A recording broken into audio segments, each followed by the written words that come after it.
E quem está hoje aqui com a gente para falar sobre os diários secretos da Assembleia Legislativa é o Procurador de Justiça, Arion Rolim Pereira. Ele é coordenador do Centro de Apoio das Promotorias de Justiça de Proteção ao Patrimônio Público. Uma boa tarde para o senhor. Boa tarde. O Ministério Público já tinha conhecimento dessas denúncias relacionadas diretamente ao diretor-geral da Assembleia Legislativa? Já existem investigações neste sentido? No âmbito do Ministério Público do Estado do Paraná, existem mais de 200 procedimentos investigatórios referentes à Assembleia Legislativa do Estado do Paraná. O caso daquelas senhoras que foi mostrada, já havia procedimento instaurado. Com relação especificamente ao diretor-geral, as denúncias que foram feitas, foi objeto de instauração do procedimento na data de hoje. Já dá para saber, doutor, se todas essas pessoas estavam envolvidas sabendo do esquema, como o senhor comentou aqui antes da entrevista, pode ocorrer de que algumas delas não sejam efetivamente participantes do esquema, estariam sendo usadas, né? Sim. Essa informação vocês já conseguiram efetivamente apurar ou não? Veja, quando acontece uma situação dessa, tem as duas hipóteses. Tanto as pessoas que fazem parte de uma verdadeira quadrilha, como as pessoas que não fazem parte e estão tendo o seu nome usado. Até por isso que é muito importante a divulgação sempre do nome das pessoas que trabalham, onde trabalham, o que fazem. Porque só assim as pessoas podem verificar até se seu nome não está sendo usado indevidamente.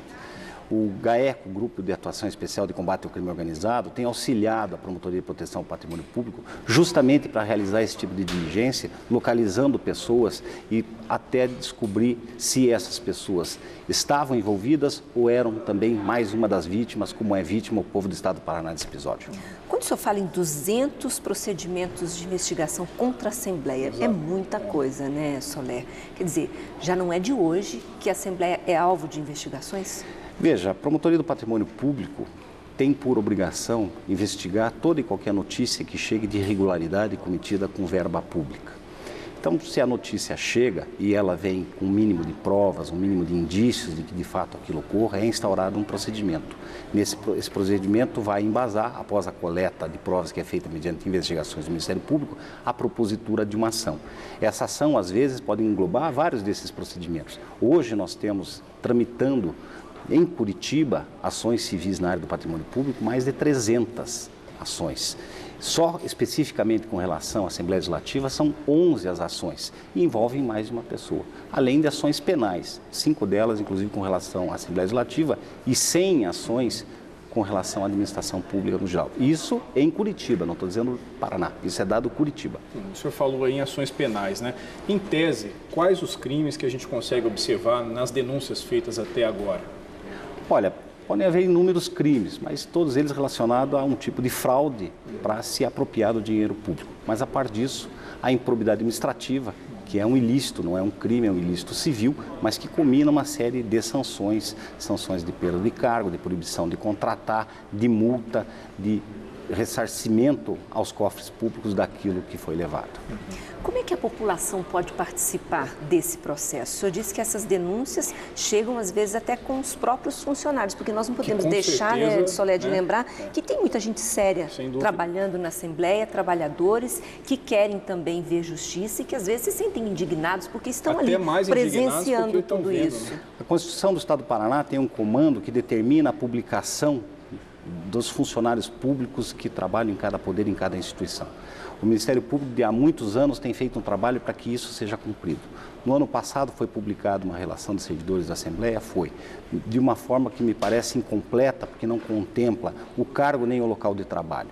A par disso, foi feito já no final do ano passado uma recomendação pelo Procurador-Geral com relação, inclusive, à questão da publicidade dos atos administrativos, onde se insere a questão dos diários oficiais, porque não adianta haver diário se ele não é acessível ao público, porque aí não cumpre o princípio da publicidade.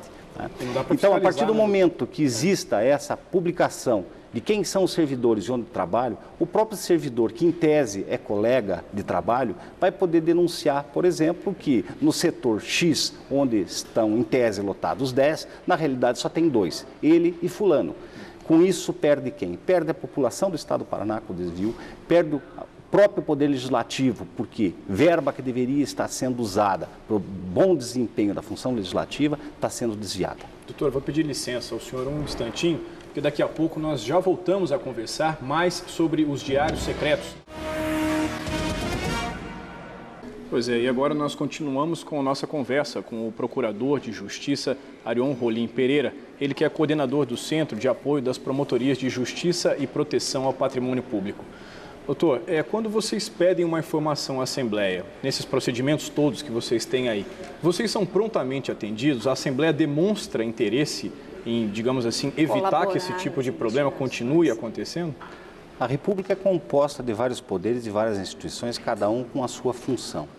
O que sempre se espera é que no desempenho de uma função, aquele órgão, aquela instituição, aquele poder, tenha a colaboração, quando necessária, do outro, quando solicitado. Nessa matéria de requisição de informações, as informações têm que ser requisitadas, são solicitadas pela promotoria ao Gabinete do Procurador-Geral, que imediatamente oficia a presidência da Assembleia, que via de regra determina o pronto atendimento. Mas esse pronto atendimento, como depende de informações internas, muitas vezes vem de pronto e por vezes não vem. Por vezes até é necessária ser renovada a requisição e por vezes as informações que vêm não vêm de forma completa ou vêm de uma forma que não é aquela sobre a qual foi solicitada. Mas o senhor pode dizer se a maioria vem rapidamente ou não vem? Eu não tenho uma questão de estatística a respeito disso, mas digamos que sempre se espera que viesse com uma rapidez maior do que a que se tem tido, até porque quando se tem uma notícia de que existe alguma irregularidade dentro da nossa casa, há uma grande preocupação nossa de que imediatamente, se existe essa irregularidade, que ela seja sanada. Agora, nós temos falado aqui sobre medidas que a Justiça pode adotar, que o Ministério Público pode tomar, enfim. Mas caberia hoje à própria Assembleia tomar medidas administrativas que seriam muito mais urgentes nesse momento para estancar isso, para interromper esse tipo de prática? Olha, certamente qualquer órgão tem um departamento de recursos humanos, tem uma relação de servidores e diante de notícias de que constam como servidores quem não é, que está percebendo como servidor quem lá não está trabalhando, é evidente que medidas administrativas podem ser tomadas de imediato que pare a sangria os cofres públicos. O senhor, como experiente já nessa área de patrimônio público, o senhor disse aqui para nós que já está nisso antes do ano 2000, né? Falando em tese novamente, o senhor acha que a legislação que existe no Brasil, ela dificulta o trabalho de vocês quando se fala em punir os chamados crimes do colarinho branco? Não, veja, não é exatamente a legislação que dificulta. A legislação que trata da improbidade administrativa é uma legislação boa, mas por vezes questões processuais, questões referentes a uma verdadeira avalanche de questões que existem a ser tratadas é que acabam dificultando. Eu dei antes a notícia de quantos procedimentos temos, quantas ações temos. Então, se fossem umas poucas, a celeridade seria muito maior. Mas como a demanda é muito grande, o próprio fato de haver inúmeros já implica num certo retardo. Doutor, muito obrigado pela sua participação. Obrigada pela explicação aqui. Eu é que agradeço, cumprimento o trabalho que tem sendo desenvolvido para vocês, que certamente muito vai contribuir para o engrandecimento do nosso Estado, para o engrandecimento do sentimento de cidadania das pessoas. Obrigada, doutor Arion. Até a próxima.